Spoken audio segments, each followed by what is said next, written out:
நீங்க வேலை செய்யற இடத்துலயும் சரி, நீங்க வசிக்கிற இடத்துலயும் சரி, பிசினஸ் பண்ற இடத்துலயும் சரி, யாராவது பகைக்கிறாங்க அப்படின்னா உங்க வழியை சிந்தித்து பார்த்து, உமக்கு பிரியமா இருக்க என்னை ஒப்பு கொடுக்கிறேன், நான் என்ன செய்யணும்னு கேளுங்க.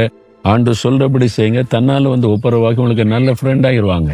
ஆமா, ஆரம்பத்துல நான் ஊழியம் செய்யற போது என்னை அடிக்கணும், இவன் கிறிஸ்தவ மதத்தை பரப்புறான்னு வந்தவங்க இன்னைக்கு ரொம்ப ஃப்ரெண்டு. எந்த ஃபங்க்ஷனாலும் முன்னால வந்துருவாங்க, வந்து சந்தோஷமா பேசிட்டு போவாங்க. இவங்க மனசெல்லாம் ஆண்டவர் மாத்திட்டாரு. அப்ப நம்முடைய வழிகளை சரிப்படுத்தினா ஆண்டவர் சூழ்நிலைகளை சரிப்படுத்துவார். அப்ப ஒப்பு கொடுக்கறீங்களா? உங்களுக்குள்ள பகை, உங்களுக்குள்ள கோபம், எரிச்சல் அதெல்லாம் இருக்கக்கூடாது. சத்துருக்களை நேசிக்கிற அன்பு இருக்கணும். மன்னிக்கிற அன்பு இருந்தா காரியத்தை கர்த்தர் தலைகளா மாத்திடுவார். அப்படி ஒப்பு கொடுக்கலாமா? ஆண்டவரே, என் வழிகளை உமக்கு ஒப்பு கொடுக்கிறேன், உம்முடைய வசனத்தின்படி வாழ அர்ப்பணிக்கிறேன். என்னை சுற்றிலும் என்னை பகைக்கிறவர்களும் என்னோடு ஒப்புரவாகி நாங்கள் சமாதானமாய் இருக்கும்படிக்கு நீர் ஆசீர்வதியும். உம்முடைய வசனத்தின்படி செய்கிறதற்காய் ஸ்தோத்திரம். இயேசுவின் நாமத்தில் ஜெபிக்கிறோம். ஆமென்.